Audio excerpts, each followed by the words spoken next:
الحمد لله الحمد لله وكفى والصلاة والسلام على عباده الذين اصطفى أما بعد فأعوذ بالله من الشيطان الرجيم بسم الله الرحمن الرحيم وقال الله تبارك وتعالى في الكلام المجيد والفرقان الحميد إلا تنصروا فقد نصره الله إذ أخرجه الذين كفروا ثاني اثنين إذ هما في الغار إذ يقول لصاحبه لا تحزن إن الله معنا صدق الله العظيم.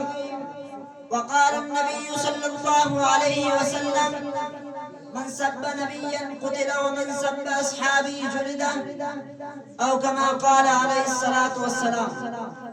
مسلمانوں سنبھل جاؤ سنبھل جانے کا وقت آیا، مسلمانوں سنبھل جاؤ سنبھل جانے کا وقت آیا، بہت سوئے ہوئے اب ہوش میں آنے کا وقت آیا. جلا ڈالی تھی تم نے کشتیاں اندلس کے ساحل پر، جلا ڈالی تھی تم نے کشتیاں اندلس کے ساحل پر، مسلمانوں تیرے تاریخ دورانے کا وقت آیا. سنو مسلمانوں سنو روز ہے اطہر سے کیا آواز آتی ہے، سنو مسلمانوں سنو روز ہے اطہر سے کیا آواز آتی ہے، مسلمانوں میرے حرمت پر کٹ جانے کا وقت آیا. محترم صدر انجمن، معزز علماء اکرام اور بزم عاشوری کی طلبہ ساتھیوں، دور دراز علاقوں سے آنے والے مہمانان گرامی، السلام علیکم ورحمۃ اللہ وبرکاتہ. آج میں آپ حضرات کے سامنے سیدنا صدیق اکبر اور ختم نبوت کے موضوع پر چند معروضات پیش کرنا چاہتا ہوں. سامعین محترم، سب سے پہلی بات یہ ہے کہ عقیدہ ختم نبوت ایمان کا ایک جز ہے. قرآن کریم اور احادیث مبارکہ سے یہ بات قطعی طور پر ثابت ہے. علامہ ابن کثیر حالات و دلائل اور برائن کے زور پر فرما رہے ہیں رسول عربی صلی اللہ علیہ وسلم کے بعد کسی قسم کا نبی پیدا نہیں ہوگا. اللہ تبارک و تعالیٰ کی طرف سے نبوت کا سلسلہ بند ہے. آپ کے بعد ہر مدعی نبوت خارج از اسلام ہے. عقیدہ ختم نبوت کے بغیر نہ ایمان بچتا ہے اور نہ اسلام قابل قبول ہے. علامہ سیدنا آلوسی رحمۃ اللہ علیہ بھی یہی تصریح فرما رہے ہیں. خاتم النبیین سے مراد انبیاء کا اختتام ہے، اس میں کسی قسم کی تخصیص نہ کی. خود میرے نبی نے ارشاد فرمایا انا خاتم النبیین لا نبی بعدی، میں آخری نبی ہوں، میرے بعد کسی قسم کا نبی پیدا نہیں ہوگا. رسول اللہ صلی اللہ علیہ وسلم کا خاتم النبیین ہونا ان مسائل میں سے ہے جس پر قرآن بول اٹھا، جس پر احادیث نے صاف صاف تقریر کی، جس پر امت کا اجماع ہے کہ اس لیے اس کے برخلاف دعویٰ کرنے والے کو کافر سمجھایا جائے گا، اگر وہ توبہ نہ کرے تو اسے قتل کر دیا جائے گا. سامعین محترم، اب آئیے ذرا موضوع کے دوسرے جز کی طرف آتے ہیں. سیدنا صدیق اکبر رضی اللہ تعالیٰ عنہ ملت اسلامیہ کا وہ منفرد انسان ہے جس کو اللہ تبارک و تعالیٰ نے کئی صفات اور خصوصیات کا حامل بنایا تھا. حضرت علی رضی اللہ تعالیٰ عنہ نے یہ جملہ ارشاد فرمایا ابو بکر انت قائم مقام الانبیاء، استقامت کا یہ عالم تھا جس وقت فاروق اعظم رضی اللہ تعالیٰ عنہ نے یہ جملہ ارشاد فرمایا حضرت حالات کو سامنے رکھا جائے. پھر سیدنا صدیق اکبر رضی اللہ تعالیٰ عنہ نے اتنا کہہ دیا خدا کی قسم میں مدینہ میں خون کے ندیاں بہنا برداشت کر سکتا ہوں، میں اس بات کو برداشت کر سکتا ہوں پرندے اڑتے ہوئے ہائے ہمارے گوشت نوچ لے، میں اس بات کو برداشت کر سکتا ہوں عورتیں بیوہ ہو جائے، میں اس بات کو برداشت کر سکتا ہوں بچے یتیم ہو جائے، میں اس بات کو برداشت کر سکتا ہوں بیوی بیوہ ہو جائے، لیکن اینقص الدین وانا حی، ابو بکر اس بات کو برداشت نہیں کر سکتا، ابو بکر اس بات کو برداشت نہیں کر سکتا ابو بکر بھی زندہ رہے اور نبی صلی اللہ علیہ وسلم کے دین میں کسی قسم کی کمی آ جائے.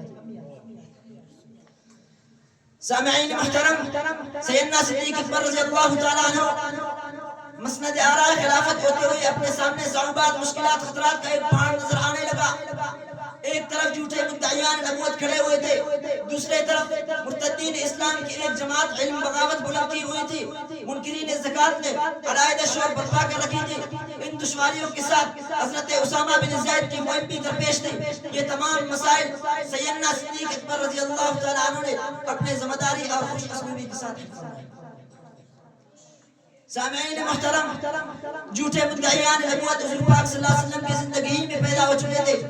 چنانچہ 10 ہجری میں مسیلمہ کذاب نے ختم نبوت کا دعویٰ کیا۔ انہوں نے حضور پاک صلی اللہ علیہ وسلم کو خط بھیجا کہ میں بھی نبوت میں آپ کے ساتھ شریک ہوں، نصف دنیا میری اور نصف دنیا آپ کی۔ لیکن حضور پاک صلی اللہ علیہ وسلم نے اس کی جواب میں یوں لکھا: من محمد رسول اللہ الی مسیلمہ الکذاب، اما بعد فإن الارض للہ یورثها من یشاء من عباده والعاقبۃ للمتقین۔ محمد رسول اللہ کی طرف سے مسیلمہ کذاب کو اما بعد دنیا خدا کی ہے، چاہے وہ اپنے بندوں میں سے کسی کو اس کا وارث بنائے، بہترین انجام متقی اور پرہیزگاروں کے لیے۔ حضور پاک صلی اللہ علیہ وسلم کے بعد اور بھی بہت سے جھوٹے مدعیان نبوت پیدا ہو گئے تھے۔ روز بروز ان کی قوت بڑھتی چلی گئی۔ چنانچہ طلحہ بن خویلد نے اپنے اطراف میں علم نبوت بلند کیا۔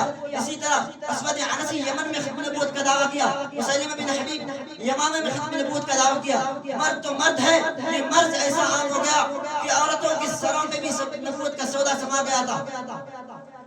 سجا بنت حارثہ نے زور و شور کے ساتھ ختم نبوت کا دعویٰ کیا۔ سیدنا صدیق اکبر رضی اللہ تعالیٰ عنہ نے خاص طور پر ان کی طرف توجہ دی۔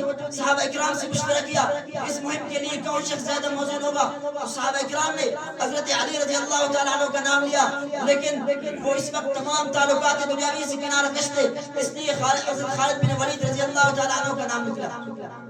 چنانچہ 11 ہجری میں حضرت خالد بن ولید رضی اللہ تعالیٰ عنہ نے ثابت بن قیس انصاری کے ساتھ مہاجرین اور انصار کے ایک جماعت لے کر کے مدعیان نبوت کی سر قلم کرنے کے لیے روانہ ہوا۔ حضرت خالد بن ولید رضی اللہ تعالیٰ عنہ سب سے پہلے طلحہ کی جماعت پر حملہ کر کے اس کے بڑے بڑے متبعین کو قتل کر دیا اور عیینہ بن حصن کو گرفتار کر کے 30 قیدیوں کے ساتھ مدینہ کی طرف روانہ کیا۔ بس میں اپنے تقریر کو اس شعر پر ختم کرنا چاہتا ہوں۔ اے زمانہ معترف صدیق تیری شان کا، ہے زمانہ معترف صدیق تیری شان کا، صدق کا، اخلاص کا، ایقان کا، ایمان کا، تجھ سے پہلا نور اسلام عرب میں اور شام میں، تجھ سے پہلا نور اسلام عرب میں اور شام میں، مٹ گیا نام ارتداد کفر کا طغیان کا۔ وآخر دعوانا الحمدللہ۔